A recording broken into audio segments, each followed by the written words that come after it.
Hi, it's me, Yanni, and welcome to my channel. Today I'll be making a card using these beautiful dies. They're a good size of flowers and leaves, and I'm going to put these flowers in a watering can. This is a brand new die from Honey Bee for their 5th year anniversary release. I have several flowers and leaves that I have pre-cut with white cardstock, and I'm going to use my Gansai watercolors as well as my watercolors metallics by Paper Fashion. I got me this because I believe Christina Werner recommended it and I wanted to give it a try, and I really like that they make your cards shiny. No need to add anything else if you don't want to.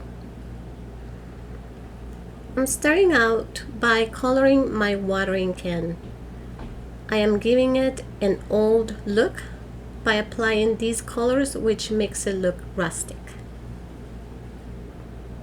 I began using my darkest color, which is the black, because this die has some embossed lines. You cannot see them on camera, and I don't want to cover them up with other colors and lose them.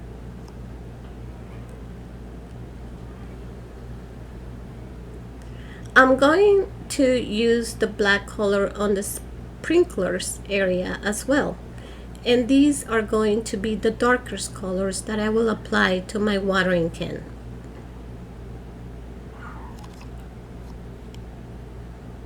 In the meantime, I'm going to play some music. I'll talk to you soon.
Okay, so for the body of the can, I should have used a bigger brush.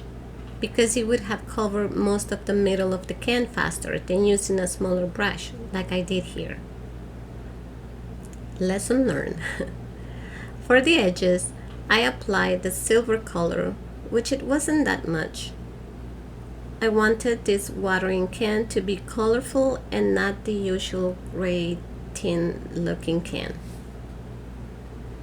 For the body of the can, I used a burgundy color and gradually add in some water to fade out the colors some more. I did the same with the handle of the can, and in the sense that I colored and picked up water with my brush and used the color summer for the handle, top, and base. I continue giving the final touches to the can.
Next, we're going to start working on the flowers and leaves, and I'm not going to show you all of these because I kept them pretty consistent with the colors, but I've switched my watercolors, so I have started using my Gansai watercolors. For the leaves, I applied a dark and a light green color. Also, make sure once you are done with each color that you either heat set it with your heat tool, or you can just leave them dry for a couple of hours. And I believe that's what I did. I just went to do something else, and then I came back and continue working on my card.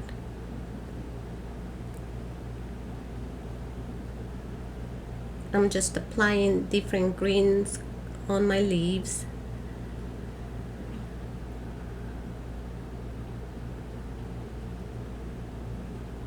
And as I'm switching between colors.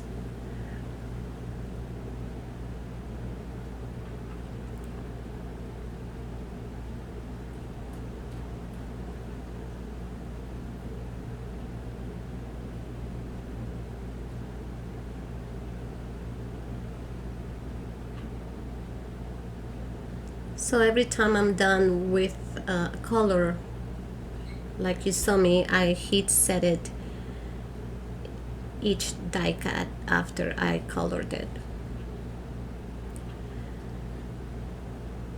So now for one of my tulips, I'm going to use Distress Oxide Spray Picked Raspberry and Deep Rose Madder for the edges. Then I will be applying water in between brushes, and I'll be doing the same steps several times. I'm basically using the same colors for my tulip, for this tulip in particularly.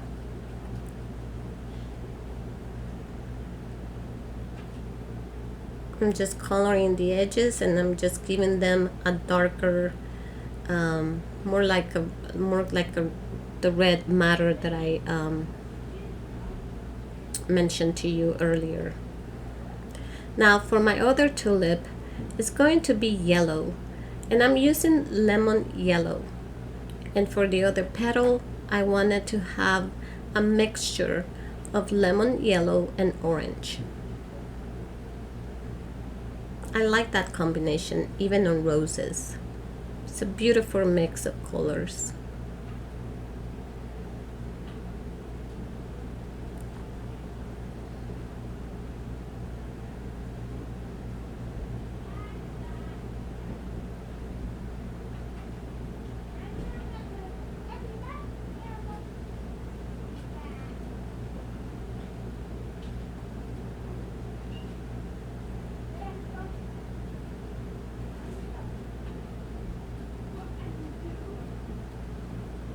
So here I'm applying the orange color on the edges, on the bottom part of the tulip.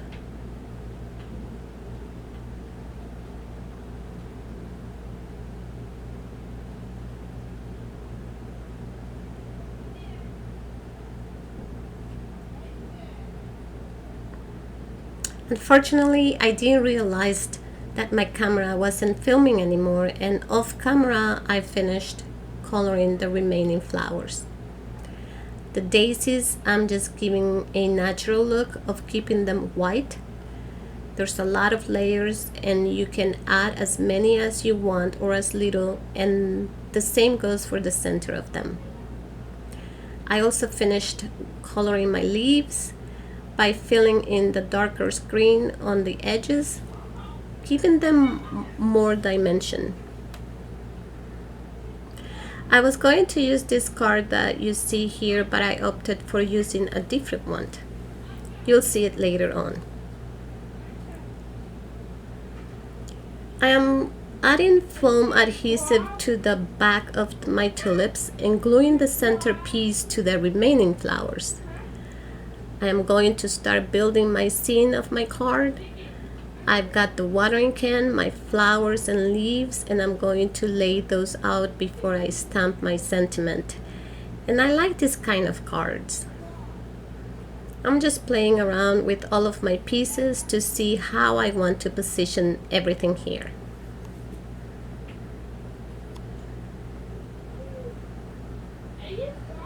I'm just going back and forth and see what will work better for my scene.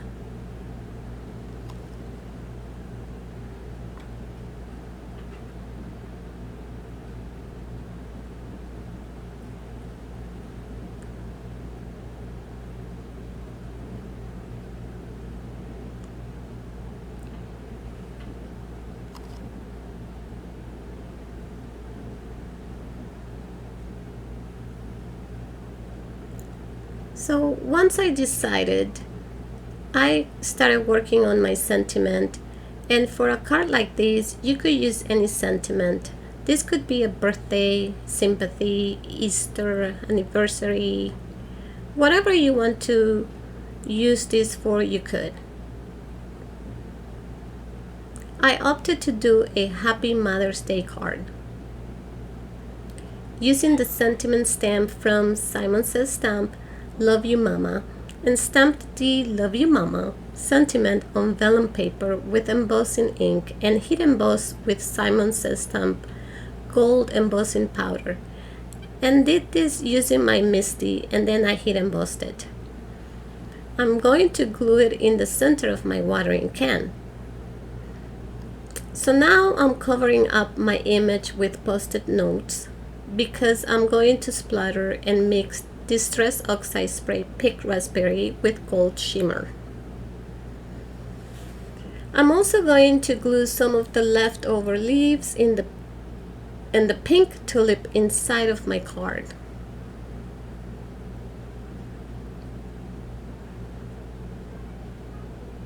So right now I'm just going to be splattering all over my card, my white cardstock.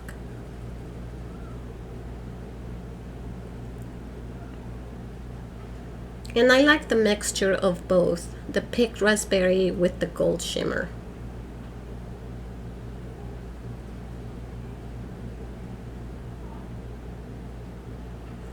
I'm trying to give it an even look at this point. Now you kind of have an idea how my card is going to look.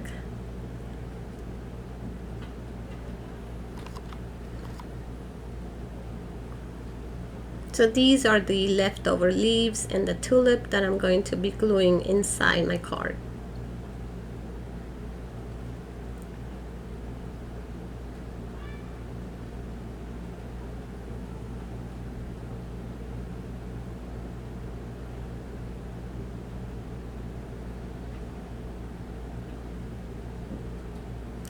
Now I'm going to use the Nuvo Glitter Glass Gloss pen to add more shine to my flowers, as if I needed more shine. And that finishes everything off. Thank you guys so much for watching. Be safe, and I'll see you in the next video. Take care. Bye.